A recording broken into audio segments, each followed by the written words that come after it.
শেষ চেষ্টাটি হচ্ছে, আমরা আশা করি সেটা সফল হবে। এর আগেও তো উনি চিকিৎসা নিয়েছেন, তখন কিন্তু এটা নিশ্চিত হয়ে গিয়েছিল যে -4 ডান হয়েছিল না, উনি আবার ফিরলেন কি করে? উনি তো আবার ফিরেছেন। সুতরাং এই যে অহেতুক আলোচনাগুলি, এগুলি করে সামাজিক যোগাযোগ মাধ্যম উত্তপ্ত করা যায়, এগুলি করে যে কোনো দলের তৃণমূলের কর্মীদেরকে নানানভাবে বিভ্রান্ত করা যায়, কাউকে এম্বারাস করার চেষ্টা করা হয়।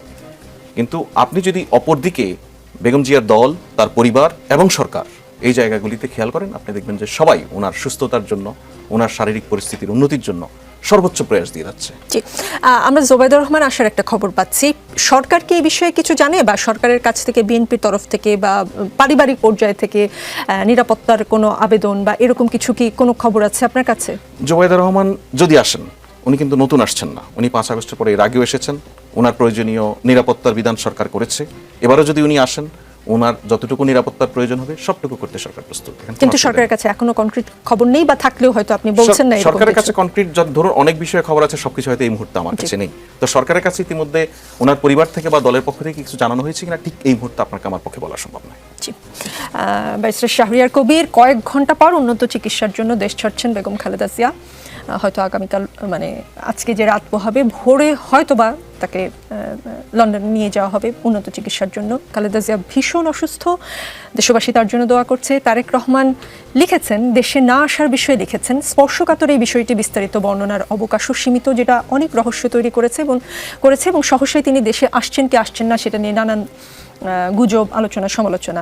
শেখ হাসিনা মৃত্যুদণ্ড মাথায় নিয়ে ভারতে, সজীব ওয়াজেদ জয়ের বিরুদ্ধে আজ গ্রেফতারি পরোয়ানা জারি হয়েছে, তিনিও দেশে নাই। মানে আর কয়েক ঘন্টা পরে 4 জনের কেউই দেশে থাকবেন না। -4 বলতে যে তথ্যের কথা বোঝানো হয় সেটা না হলেও 4 জনের কেউই আর দেশে থাকছেন না। দেশে আছেন কেবল জামায়াতের 3বারের আমির ডাক্তার শফিকুর রহমান। বিষয়টি কেমন লাগছে জামায়াতে ইসলামীর? ধন্যবাদ আপনাকে, আপনার মাধ্যমে আপনার টিভি সমস্ত দর্শকদেরকে সালাম এবং শুভেচ্ছা। আমার কোয়াত লোচন যারা আছেন, ইনক্লুডিং আপনাকে, আসসালামু আলাইকুম রহমতুল্লাহ। প্রথমে আপনার এই -4-এ আমার বিরাট আপত্তি। Hasina is a dead body, আর Joy never own this country. তার মার মতো, তার নানার মতো একটা বিশ্বাসঘাতক। সো বিশ্বাসঘাতককে আপনি 4-এর মধ্যে নিয়ে এসে যদি আলোচনার বিষয়বস্তু করতে চান, সেই বিষয়ে আমি আলোচনা করতে একদম নারাজ। আমি আবারও বলতেছি, Hasina is a dead body. Hasina নিজের দাফন, নিজের কাফন ইচ্ছা মতো তার শ্বশুরবাড়ি ইন্ডিয়াতে চলে গেছে। আপনি তাকে আবার নিয়ে আসতেছেন কেন? রাজনীতিতে তাকে কেন আপনি একটা পার্ট করতে চাচ্ছেন?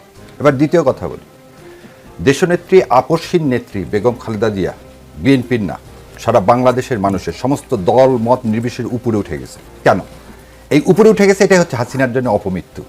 হাসিনার ফাঁসি হয়েছে সেটা না, কিন্তু হাসিনা দেখতেছে সমস্ত রাজনৈতিক দল, যাকে আমি কারাগারে পয়জন দিলাম, তাকে নিয়ে সবাই মিলে বলতেছে উনি সমস্ত বাংলাদেশের মানুষের নেত্রী, সমস্ত দল মত নির্বিশেষে উপরে। তখন ওর মনে হয়েছে ওর বাবার মৃত্যুর সময় একটা লোক রাস্তায় নামেনি, আর জিয়াউর রহমান যখন মারা যায় তখন মানিক মেহবিনীতে লোক জাগা দেওয়া যায়নি।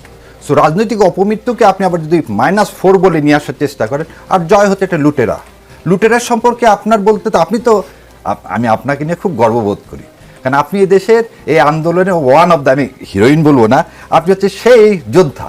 সেই যোদ্ধা কোনদিন এটা লুটেরাকে এই 4-এর মধ্যে আনতে পারে না। এটা আপনার জন্য অপমান, এই অভ্যুত্থানের জন্য অপমান। আর জামাতের কথা বলতেছেন, শোনেন, আমরা সবাই চাই বেগম খালেদা সুস্থ হোক, উনি ফিরে আসুক, কারণ উনি অসুস্থতা এই সময় এই রাজনীতিতে একটা ভ্যাকুয়াম ক্রিয়েট করবে, একটা অনিশ্চয়তা ক্রিয়েট করবে। নির্বাচন না, সব কিছু তিনি সবাই মেনে নিচ্ছে তাকে অভিভাবক। আপনি চিন্তা করেন, আমার মা বা বাবা সবাই তো চলে যায় পৃথিবীতে, হঠাৎ করে চলে গেলে কীরকম একটা অবস্থা হবে? নিশ্চয়ই কারোর জন্য এটা আকাঙ্ক্ষার বিষয় হবে না, এবং সবাই সর্বোচ্চভাবে দোয়া করতেছে। এমন কোনো দল পাবেন না, মসজিদ, মন্দির, প্যাগোডা, কোথাও খালেদা জিয়ার জন্য কি হচ্ছে না, দোয়া করা হচ্ছে না। সেখান থেকে যেহেতু সমস্ত রাজনৈতিক দল, এখানে পার্টিকুলারলি কোনো দলের কথা বলার কিছু নেই। আর আপনি তারেক জিয়ার কথা বললেন, দেখেন এই খেলা আজ থেকে না। ইন্ডিয়া জিয়া পরিবারকে কোনো দিন তার হাতের মুঠায় নিতে পারেনি, এবং তারেক জিয়া যে কথাটা বলছে শোনেন, সন্তানের চেয়ে মায়ের প্রতি দরদ পৃথিবীতে কারো হবে না। এবং আমি আমার কাছে এই বিষয়টা একদম অবান্তর, তারেক জিয়া কেন আসতেছে বা আসতেছে না এ নিয়ে আলোচনা করাটাই আমাদের উচিত না, কারণ তিনি তার মা, এই সম্পর্ক আমার আপনার সবার চেয়ে ঊর্ধ্বে। এখন দ্বিতীয় জিনিসটা, তাহলে তারেক জিয়া সাহেব আসতে পারতেছেন না কেন, বা তার মাকে লন্ডন নিয়ে যাবেন কিভাবে? দেখেন ডাক্তার পর্যন্ত পাঠাইছে। আর একটা জিনিস বলি, এই আপসীর নেত্রী, পৃথিবীতে সবচেয়ে ভারী জিনিস হচ্ছে নিজের কাঁধের উপর সন্তানের লাশ। সেটাও বেগম জিয়া নিজের কাঁধের উপর নিয়েছেন এই দেশকে ভালোবেসে। কোকোর মৃত্যু ডেড বডি যখন দেখে হাউমাউ করে কাঁদছেন, তারপর দেশ ছেড়ে চলে যাননি। তবে যারা এই ধরনের কথা বলে -4 বলে খালেদা জিয়া চলে যাবেন, এটা একটা রাজনৈতিক মানে মিথ্যাচার, এবং এটা দেশনেত্রীকে অপমান। কারণ তিনি এই দেশকে বলেন তো সন্তানের মায়া ত্যাগ করে এই দেশকে আঁকড়ায় ধরেছিল। ওই আলিয়া মাদ্রাসার মাঠে একটা অসুস্থ মানুষকে কিভাবে নিয়ে গেছে, তারপরও রাজি হয়নি। তিনি কোদিন একটা দরখাস্ত করেনি, তার ভাই বোনেরা দরখাস্ত করছে তার মেডিকেল ট্রিটমেন্টের জন্য বাইরে। আপনি একটা দরখাস্ত দেখাতে পারবেন না যে দরখাস্তের সাইন আছে বেগম খালেদা জিয়া যে আমাকে ট্রিটমেন্টের জন্য বাইরে পাঠাও। তিনি যেদিন 5 তারিখের যেদিন সন্ধ্যাবেলা মিটিং হলো, খালেদা জিয়াকে একবার বলছে আমার মুক্তির জন্য ব্যবস্থা করো। সারা দেশ বলছে তিনি আপসহীন নেত্রী, তাকে পুরস্কৃত করো, যে সন্তানের চেয়ে দেশকে ভালোবাসছে। আপনি সেই তাকে নিয়ে আসতেছেন কার সাথে? একটা ফ্যাসিবাদ, একটা মনস্টার, একটা দাসী স্লেভ এবং ভারতের মুখ্যমন্ত্রী, তার সাথে তুলনা করতেছেন। এই দেশকে অপমান করা, দেশনেত্রীকে অপমান করা। জি। সো -4 বাদ দিয়ে কথাটা বলেন যে খালেদা জিয়া ফিরবে কি ফিরবে না, এটা নিয়ে বললে আমি উত্তর দিব, কিন্তু -4 আনেন না। এটা জালিয়াতিও তার সাথে না। এস.এম. শাহরিয়ার কবির, আমি আশা করি আমার প্রশ্নের উত্তর দিয়ে আপনি শেষ করেছেন। আপনি আমার অনুষ্ঠানে সম্মানিত অতিথি, আপনার প্রতি সম্মান রেখেই বলছি, বিজয়ের মাস চলছে, তো বিজয়ের মাসে যমুনা টেলিভিশনের সেটে দাঁড়িয়ে আপনি বঙ্গবন্ধুকে বিশ্বাসঘাতক বলেছেন। আমি আমার জায়গা থেকে বাংলাদেশের স্বাধীন বাংলাদেশের নাগরিক হিসেবে এর প্রতিবাদ জানিয়ে রাখলাম। আপনার সময় আসলে আপনাকেও বলে দেই, শুধু বঙ্গবন্ধু না, আপনার কাছে হতে পারে। শুনেন, আপনি উপস্থাপক, আগে আমাকে শেষ করতে দেন না।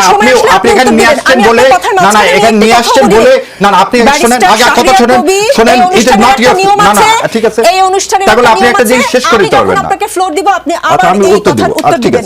এই অনুষ্ঠান কিভাবে চলবে সেটা আমি না, এটা বলবেন না, এটা শরীয়তের কায়দা, এটা শরীয়তে। আমরা আমন্ত্রিত অতিথি মানে হচ্ছে ভগবান, ভগবানকে আপনাকে সম্মান করতে হবে। আপনি কথা আগেও বলছেন একদিন, আপনার অনুষ্ঠান বলে কিছু নাই।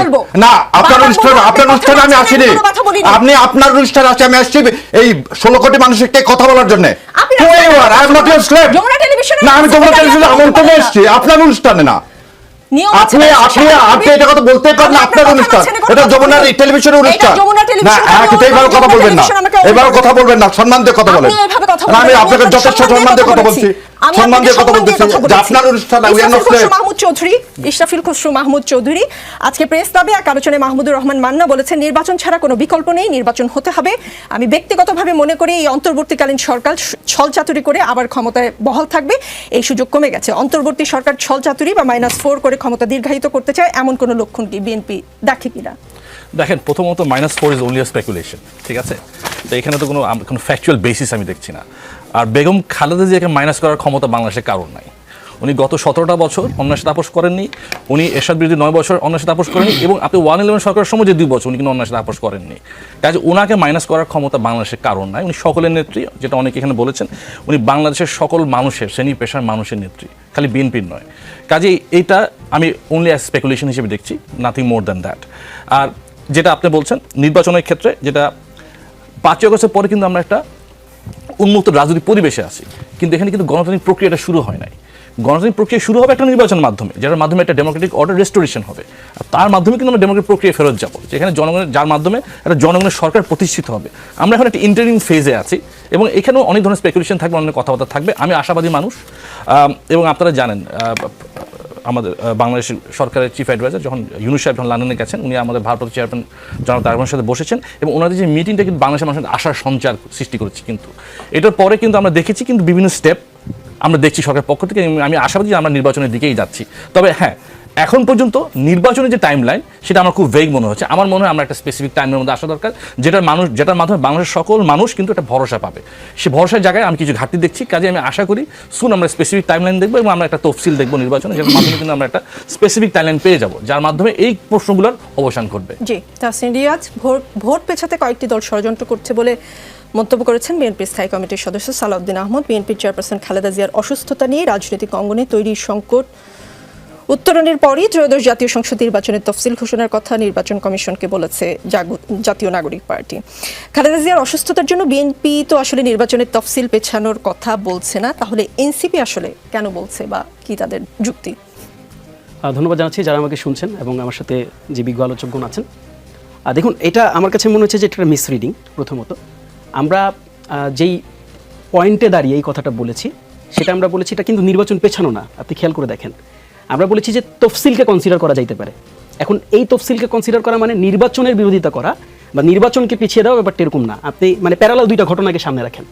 মানে দুইটা ঘটনাকে সামনে রাখলে আপনি বুঝবেন, মানে আজকে যে অ্যাজাম্পশনটা সেট করা হচ্ছে, আপনি যে প্রশ্নটা যেভাবে করেছেন, মানে সাউন্ডস লাইক যে সামহাউ কি এনসিপি ইলেকশনের বিরোধিতায় গিয়ে কোনো কার্যক্রম পরিচালনা করতে চাচ্ছে কিনা।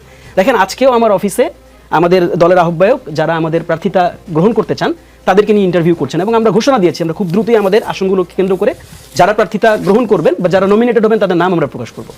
অ্যান্ড প্যারালালি আমরা একটা সিগনিফিকেন্ট ইনসিডেন্টকে, ইতিমধ্যেই আলোচনা চলে এসছে, আমি এই আলোচনাটা আবার রিপিট হবে, তারপর আমি একটু বলি সিগনিফিকেন্ট ইনসিডেন্টটা কি। দেখেন, আমরা একটা ব্যাপার সকল দল মতের ঊর্ধ্বে উঠে আমরা একটা ব্যাপারকে স্বাচ্ছন্দ্যে স্পন্টিনিউয়াসলি গ্রহণ করেছি, সেটা হচ্ছে যে বর্তমানে বাংলাদেশে আমাদের এই রাজনৈতিক অভিভাবকত্বের জায়গাটা গ্রহণ করেছেন বেগম খালেদা জিয়া।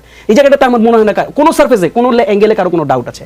এখন আপনাকে এই লেন্স থেকে দেখতে হবে, আমরা যখন দেখছিলাম যে খুবই ক্রিটিক্যাল একটা মোমেন্টামের মধ্যে দিয়ে বেগম খালেদা জিয়ার চিকিৎসা এবং অবস্থাগুলো যাচ্ছিল, ওই মোমেন্টামটাতে আমরা দাঁড়িয়ে বলেছি যে ইট কুড বি কনসিডার্ড। আপনি বুঝেন, এখন দেখেন এটা তো আমার ম্যাটারে আমি বলতেছি না, ইটস নাথিং অ্যাবাউট আস। আর যদি আমার ম্যাটারে বলতাম তাহলে তো আমি আমার কার্যক্রম বন্ধ করে দিয়ে আমি আমার দরজা লাগায় আমি অন্য ষড়যন্ত্র করতাম, আমি সেটা করতেছি না।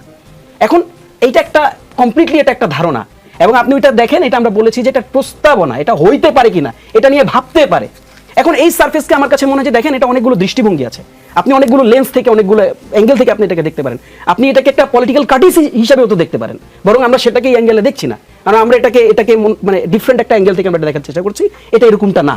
আর আরেকটা ব্যাপার আমরা বলি, দেখেন বাংলাদেশ, এটা তো ডক্টর মোহাম্মদ ইউনূস খুব ওপেন একটা ডিসকাশনের মধ্যে দিয়েই একেবারে সকল পার্টিকে সামনে রেখে এই ঘোষণাটা দিয়ে দিয়েছেন যে আমরা আমাদের স্টেশনে নির্বাচনের ট্রেন এখন চলে এসছে, কাজেই সকলেই এখন নির্বাচনের ট্রেনে আছে। আপনি দেখেন যে সালাউদ্দিন ভাইয়ের যে কোটেশনটা আপনি করলেন, সালাউদ্দিন ভাই এখন কোথায় আছে? আমি আপনাকে প্রশ্ন করি, কোথায় আছে বলেন তো? তিনি তার আসনে আছেন, তিনি তার নির্বাচন প্রচারণায় ব্যস্ত আছেন, এবং ইন এভরিওয়ান, আপনি বিএনপি নেতাকর্মীদের দিকে তাকান, জামাতের নেতাকর্মীদের দিকে তাকান, আমাদের নেতাকর্মীদের দিকেও তাকান, আমরা সবাই ফিল্ডে আছি। কাজেই দেখেন যে গণতান্ত্রিক যে পদযাত্রায় আমরা এখন আছি, স্পেশালি 5 আগস্টের পর, আমি এটা বারবার বলেছি, একাধিক শোতে বলেছি, এটার আলটিমেট ডেস্টিনেশনটা কি? আলটিমেট ডেস্টিনেশন হচ্ছে আপনাকে একটা ডেমোক্রেটিক সিস্টেম যদি আপনি ইনস্টল করতে চান, আপনাকে ভোটের মাধ্যমে করতে হবে, এটার কোনো অল্টারনেটিভ তো নাই, আপনাকে এই অল্টারনেটিভে যাইতে হবে। এখন এই অল্টারনেটিভে যাওয়ার আগে আমাদের অনেকগুলো দলের অনেক ধরনের প্রস্তাবনা ছিল, আমরা সংস্কার নিয়ে কথা বলেছি, আমরা বিচার নিয়ে কথা বলেছি, দেয়ার আর মেনি ডিসকাশনস, বাট আমরা যেটা বলছি আলটিমেট ডেস্টিনেশনে কিন্তু আমরা সবাই এখন পৌঁছাতে, সবাই আমরা কিন্তু এখন যেতে কিন্তু মানে সামগ্রিকভাবে কিন্তু আমরা আমাদের এই ঐক্যমত্যে আমরা এসে পৌঁছেছি। কাজে আমার কাছে মনে হয় যে দেখেন এই ইদানিংকালে ইভেনচুয়ালি এখন এই একটা মানে আমরা একটা প্রচারণা দেখছি যে ভোট হবে কিনা, একটা সন্দেহের একটা অবকাশ আমরা দেখছি, খুবই ফিউ, একটা খুব ছোট একটা সংখ্যক মানুষের মধ্যে। দেখেন এটা আসলে আমার কাছে মনে হয় না যে নির্বাচন পেছানোর মতন বা নির্বাচন হবে না এই কথা বলার মতন এখন পর্যন্ত কোনো ধরনের নিয়ামক আমার সমাজে, আমার বাংলাদেশের পলিটিক্যাল সারফেসে বা পলিটিক্যাল এরিনায় আছে। কাজে এটা বলার কোনো সুযোগ নেই নির্বাচন হচ্ছে না। রাদার আমি যেটা ফিল করি, আমরা যে আমরা গতকালকে আমাদের নির্বাচন প্রস্তুতি কমিটি, আমি ইনফ্যাক্ট সেটার একজন মেম্বার, আমরা নিজেরা বসেছি, আমরা কিভাবে করে এই ইলেকশনটাকে আমরা একেবারে আনন্দঘন পরিবেশে, গণতান্ত্রিক একটা পরিবেশে আমরা এটাকে উদযাপন করতে পারি, সামনে নিয়ে যেতে আমরা সেটা প্ল্যানিং করছি। কাজে আমার কাছে মনে হয় ইভেনচুয়ালি এভরি পার্টিজ, আপনি মানে কারোর দিকে তাকাইলে আপনি দেখবেন না যে কারো নির্বাচন নিয়ে কারো সংখ্যা আছে। এখন আপনি আপনার কাছে একটা জায়গা তৈরি হতে পারে, যেমন অনেকে আমাদের কাছে বলে ভাই অবস্থা দেখে তো মনে হচ্ছে না যে নির্বাচন হবে। ভাই হবে, তফসিল তো হয় নাই, তফসিল ইলেকশন শিডিউল যখন ঘোষণা হয়ে যাবে, সেই জন্য সন্দেহটা আরো দানা বাঁধছে কিনা আমি ফয়জ না আহমেদের আপনি কাছ একটা থেকে ছোট বিষয় একটু অ্যাড করে দিই, আপনি দেখবেন যে আজকে ইলেকশন কমিশনের পক্ষ থেকে কিন্তু রাষ্ট্রপতির কাছে কিন্তু দেখা করতে যাওয়ার ব্যাপার, কাজে মানে things are going very good, কোনো সন্দেহের কোনো আমি অবকাশ দেখছি না। সেটাই ফয়জ আহমদকে একটু আমি জিজ্ঞেস করি যে ত্রয়োদশ জাতীয় সংসদ নির্বাচন ও গণভোটের তফসিল ঘোষণার আগে রাষ্ট্রপতির সঙ্গে সাক্ষাৎ করতে চেয়ে চিঠি দিয়েছেন নির্বাচন কমিশন। 10 বা 11 ডিসেম্বর দুপুরে সম্ভবত সাক্ষাতের সময় চাওয়া হয়েছে। ইসির কর্মকর্তারা জানিয়েছেন যে জাতীয় সংসদ নির্বাচনের আগে নির্বাচন কমিশন রাষ্ট্রপতির সঙ্গে সাক্ষাৎ করে নির্বাচনের প্রস্তুতি তুলে ধরে। এটি একটি রেওয়াজ, রাষ্ট্রপতির সঙ্গে সাক্ষাতের পর তফসিল ঘোষণা করা হয়। 10 ডিসেম্বর রাষ্ট্রপতির সঙ্গে সাক্ষাৎ হলে পরদিন জাতীয় নির্বাচনের তফসিল ঘোষণা হতে পারে বলে তারা একটি ধারণা দিয়েছে। তফসিল ঘোষণা নিয়ে অন্তর্বর্তী সরকারের কাছ থেকে কি গ্রিন সিগন্যাল পেয়েছে ইলেকশন কমিশন? ফাইন, দেখবে ইন্টারেস্টিং প্রশ্ন। প্রথম কথা হচ্ছে তফসিল কবে ঘোষণা হবে না হবে এ বিষয়ে সরকার ইলেকশন কমিশনকে কোনোভাবে ডাইরেক্ট করতে পারে না। দ্বিতীয় কথা হচ্ছে সরকারের কাছ থেকে যদি কোনো বার্তা পাওয়ার বিষয় থেকে থাকে ইলেকশন কমিশনের, সেক্ষেত্রে আপনি যদি খেয়াল করেন গত বছরের ডিসেম্বরের 16 তারিখ জাতির উদ্দেশ্যে যে ভাষণ দিয়েছিলেন প্রধান উপদেষ্টা, সেখানে পরিষ্কার উনি বলেছেন ডিসেম্বর থেকে জুন পর্যন্ত এই সময়ের মধ্যে নির্বাচন অনুষ্ঠিত হবে। সেই সময়ের মধ্যে হচ্ছে ডিসেম্বরকে, তার মানে তার নির্বাচনের প্রস্তুতির সম্পন্ন করতে হবে এই ধরে নিয়েই নির্বাচন কমিশনকে এগোতে হয়। পরবর্তীতে আমরা একটা কনসাইজ জায়গায় চলে আসলাম, ফেব্রুয়ারি ফার্স্ট হাফেই ইলেকশনটা হচ্ছে। সেক্ষেত্রে আজকে আপনি যেটা দেখলেন যে মহামান্য রাষ্ট্রপতির সঙ্গে সাক্ষাতের বিষয়ে মাননীয় প্রধান নির্বাচন কমিশনার সময় চেয়েছেন। এটা খুবই একদম ট্রেডিশনাল আমাদের ইলেকশনের পদ্ধতি, আপনি যদি বিশ্লেষণ করেন সবসময় তাই হয়ে থাকে। এর প্রধান ইলেকশন কমিশনার বা ইলেকশন কমিশনাররা গিয়ে ওনাদের প্রস্তুতি ব্রিফ করেন রাষ্ট্রপতিকে, এবং রাষ্ট্রপতির কাছ থেকে এ বিষয়ে প্রত্যাশা করেন উনি বলবেন যে নির্বাচনের তফসিল ঘোষণা করার জন্য, তারপরে ওনারা নির্বাচনের তফসিল ঘোষণা করেন। সুতরাং আমরা যদি ইলেকশনে ট্রেন বলার স্বার্থে, train is still on the track. আমরা কোনো জায়গায় কোনো ব্যত্যয় দেখছি না। আমি ব্যত্যয় বা সন্দেহ সংশয় এটা নিয়ে আমিও কথা বলতাম আপনার মতো করে, যদি আমি ন্যূনতম এতটুকু টের পেতাম যে ফেব্রুয়ারির প্রথমার্ধে যদি ইলেকশন করতে হয় তার জন্য যে সমস্ত প্রস্তুতি দরকার হয়, আইন সংশোধনের বিষয় থাকলে সেগুলি, সীমানা নির্ধারণের বিষয় সেগুলি, নির্বাচনের রোডম্যাপ ঘোষণা করার ঘাটতি থাকলে সেগুলি, ইভেন এবার দেখুন আপনি প্রবাসী ভোটার যুক্ত হয়েছে, সেখানে প্রায় 2 লাখের মতো ভোটার এখন অলরেডি রেজিস্টার্ড, তারা ভোট দিবেন, সেই প্রস্তুতিও সম্পন্ন হয়েছে। তাহলে কোন বিবেচনায় আমরা এখানে কোনো অনিশ্চয়তা খুঁজে পাবো? আমি যদি কোনো একটা ঘটনারও ব্যত্যয় দেখতাম যে ঠিক নির্বাচনের 1.5 মাস আগে এসে এই সময় এই কাজটি হওয়ার কথা ছিল, এখন এবার হয়নি, তাহলে আমি ধরে নিতাম কোনো একটা ঝামেলা আছে। একজন নাগরিক হিসেবে অন্তত আমি কোনো ধরনের সন্দেহ সংশয় দেখি না। সরকারের এন্ড থেকে যদি বলি, আমি তো দেখিই না। জি, ইসরাফিল খসরু মাহমুদ চৌধুরী, আজ 36টি আসনে, আরও 36টি আসনে প্রার্থী ঘোষণা করেছে বিএনপি। আজকে সংবাদ সম্মেলনে মহাসচিব মির্জা ফখরুল ইসলাম আলমগীর প্রার্থীদের নাম ঘোষণা করেন। মির্জা ফখরুল ইসলাম সাহেব বলেন যে যেসব আসনে প্রার্থী ঘোষণা করা হয়নি সেসব আসনে জোটের সঙ্গী দলগুলোকে ছেড়ে দেওয়া হবে, এটা আরও পরে ঘোষণা করা হবে। আর যেসব প্রার্থী অলরেডি ঘোষণা করা হয়ে গেছে সেখানে পরিবর্তনের সম্ভাবনা খুব কম বলেও তিনি জানিয়েছেন।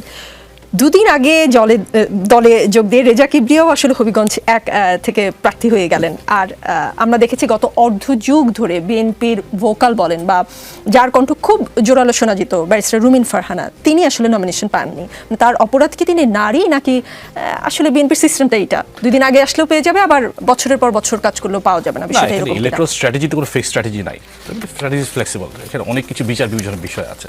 হ্যাঁ, এবং এখানে যেটা আপনি জানেন প্রতিটি এলাকায় কিন্তু একটা সার্ভে হয়েছে, সার্ভের ক্ষেত্রে নাম্বারস দেখে আমরা কিন্তু দল কিন্তু ডিসিশন নিয়েছে কাকে কোথায় প্রার্থী করা যায়। এখন অনেক প্রার্থী কিন্তু ঘোষণা করা বাকি আছে। সো এটা আমার দলের একটা প্রক্রিয়া আছে, প্রক্রিয়ার মাধ্যমে হচ্ছে, এবং পর্যায়ক্রমে দেখছেন কিন্তু আমরা বিভিন্ন ধাপে ধাপে কিন্তু আমাদের প্রার্থীদেরগুলোকে ডিক্লেয়ার করা হচ্ছে, এবং যেটা বলেন অ্যালায়েন্সে যারা আছেন তাদেরগুলো ভবিষ্যতে আসবে। কাজে এখানে এমন কোনো স্পেসিফিক কোনো কারণ নেই। কারণটা হচ্ছে এখানে বেসিক্যালি অনেক মাঠ বোঝা, মাঠের অবস্থান, অনেক কিছু আছে যেটা পর্যালোচনা যেটা বিভিন্ন অ্যানালিসিস করা হয়, বোঝা হয়, তাহলে ওটার ভিত্তিতে ডিসিশন দেওয়া হয়। সো আমার মনে হয় এরকম কিছু আছে, এবং আমি আশা করি ক্যান্ডিডেট সিলেকশন তো কোনো দলে 100% পারফেক্ট কখনো কোনো সুযোগ নাই, কিন্তু যতদূর কাছাকাছি যাওয়া যায়, ঠিক আছে, কিছু ব্যত্যয় থাকতেই পারবে, এবং ব্যত্যয়গুলো ভবিষ্যতে দেখা যায় অনেকটা কারেকশন আসতেও পারে। কিন্তু হ্যাঁ, মানে এমন কোনো ক্রাইটেরিয়া নেই যে এই ক্রাইটেরিয়া অমুকভাবে মানে নারী কারণে বাদ পড়েছে, এরকম কোনো ক্রাইটেরিয়া নেই।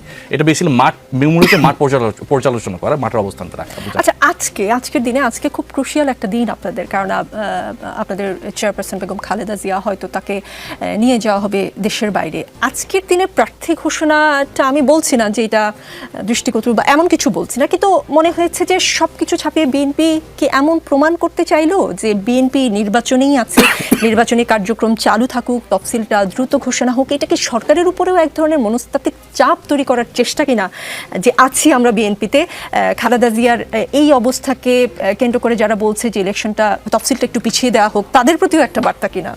না দেখেন, আমরা তো যেটা অনেকে বললাম, আমরা নির্বাচনী ট্রেনে উঠেই গিয়েছি, আমরা কিন্তু প্রক্রিয়ার মধ্যে অলরেডি আছি, কাজে এটা চলতেই থাকবে।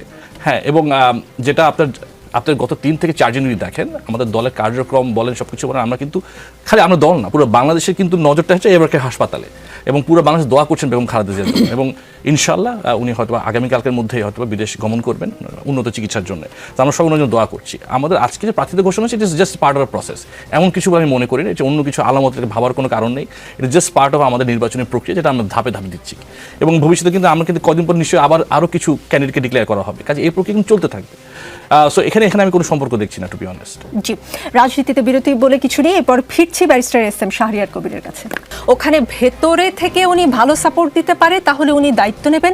আর যদি উনি বাইরে থেকে ওনার প্রভাব বলাটা এরকম হয় যে বাইরে থেকে ওভারঅল এনভায়রনমেন্টটা মেনটেন করাটা ওনার লোকাল যে সংগঠন আছে, লোকাল অর্গানাইজেশনের সাথে আলোচনা করে ডিসিশনটা হবে, এমন যদি হয়, ভোট কেন্দ্রের বাইরে যদি ওনার নির্বাচনী এলাকার বাইরে যদি দায়িত্ব দেয়, আমার মনে হয় না নিলেই ভালো হবে। এই কথোপকথন ইসলামী ব্যাংক বাংলাদেশের independent director Mohammad Abdul Jalil, Bangladesh জামায়াতে ইসলামী ঢাকা মহানগর দক্ষিণের সেক্রেটারি ডক্টর শফিকুল ইসলাম মাসুদ এবং ব্যাংকের কয়েকজন কর্মকর্তা কর্মচারীর মধ্যে ভোট কেন্দ্রের ভেতরে বাইরে দায়িত্ব বন্টন নিয়ে প্রশাসনকে আপনাদের কথায় ওঠাবেন, বসাবেন, আবার নির্বাচনী দায়িত্ব বহনকারীদেরও নিজেদের মতো করে চালাবেন। আপনারা জান্নাতের টিকিট দেন, কিন্তু টিকিট দেওয়ার এটা কেমন তরিকা? ধন্যবাদ আপনাকে। আজ প্রথমে একটু 1 মিনিট সময় চেয়ে নিব, ক্ষমা প্রার্থনা করতেছি, বোধহয় একটু জোরে কথা বলা গেছে আমার বোনের প্রতি। তো ভাই বোনের সম্পর্ক তো মাঝে মাঝে একটু হতেই পারে। আচ্ছা, আমি সম্মান করে বলতেছি, আপনি বঙ্গবন্ধু বলতে পারেন, এটা বিজয়ের মাস, এবং বিজয়ের মাসকে ধারণ করে বলতেছি আপনাকে যে আমারও ওই যে অনেকে বলে না দুঃসম্পর্কে না, নিজের 2 চাচা, বাবা 2 চাচা শহীদ হয়েছে, লাশ পায়নি, বাবা মুক্তিযোদ্ধা, সার্টিফিকেট নিয়ে ফুপুরা বাসা, আমার বাড়িঘর সব জ্বালায় দেওয়া ছিল। সো এরপরে আর আমাকে বোধহয় বলতে হবে না তাই মুক্তিযুদ্ধের পরিবার সন্তান কিনা।